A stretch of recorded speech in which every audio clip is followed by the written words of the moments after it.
I talked to my mentor about the topic of the speech, and she told me that there are generally 3 things you don't give a speech about: money, sex, and death.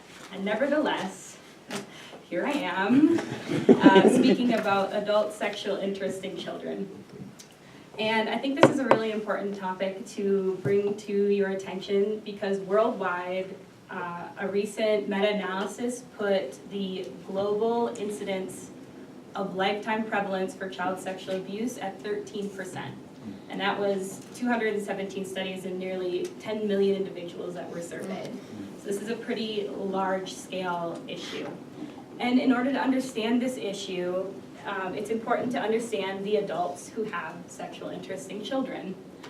And what we generally know is, just in general, people consider adults with this interest as pedophiles. You hear the word in the media, and generally there's an archetype where it's kind of a creepy old man who, sits in his van with candy for kids. And though this is possibly one type of kind of predator against children, pedophiles occupy kind of a heterogeneous group of individuals.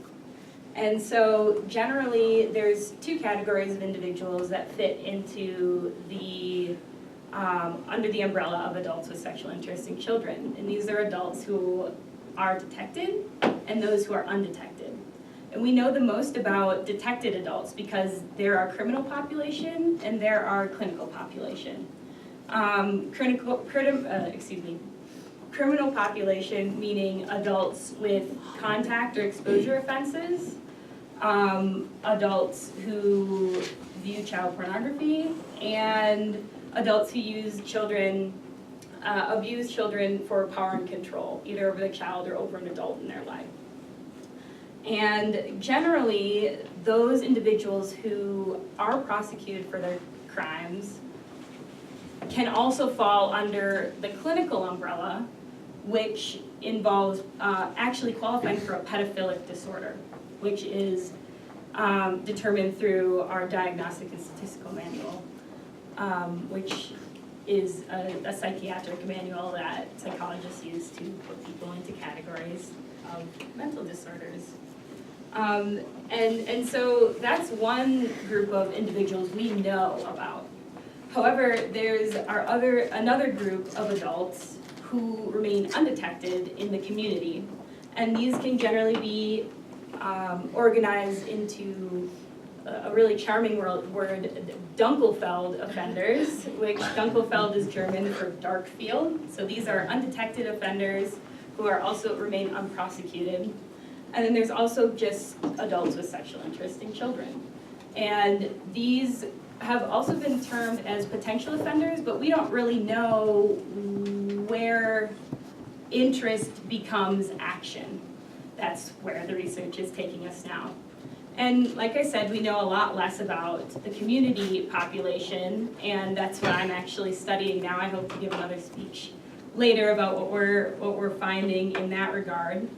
However, right now, researchers' best estimates are that in just your 100 random people off the street, 5% of men have some degree of sexual interest in children, and between 2 to 4% of women. So that's actually a pretty sizable minority of adults. So what we know from the populations we've been able to study is that generally more males profess sexual interest in children compared to females, and that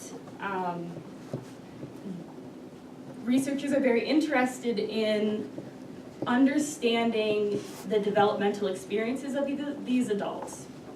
And they also find that these adults tend to have some similar characteristics, including insecure parent attachment, so that's inconsistent caregiving as they were growing up. They also find a higher incidence of adverse childhood experiences. That's physical abuse, emotional abuse, sexual abuse, witnessing domestic violence. That there's a higher rate of that in these populations. Additionally, another variable of interest has been the early sexual experiences of these adults. Because what they've found is that usually there is a significantly higher rate of either sexualized behavior early in these adults' childhoods, or also to include the viewing of explicit media at an early age. So researchers have found these commonalities or these correlates with sexual interest in children. And it's very important to now take those things we know and put them into models so we can predict who might have a higher likelihood of this interest, which, as I said before, doesn't necessitate that they offend. And in fact, what we can do to reduce the rate of 925 million individuals being affected is to produce these models and have these dialogues related to this kind of unspoken population of adults, so that we can target prevention efforts and intervention efforts for these adults with sexual interest in children. Thank you.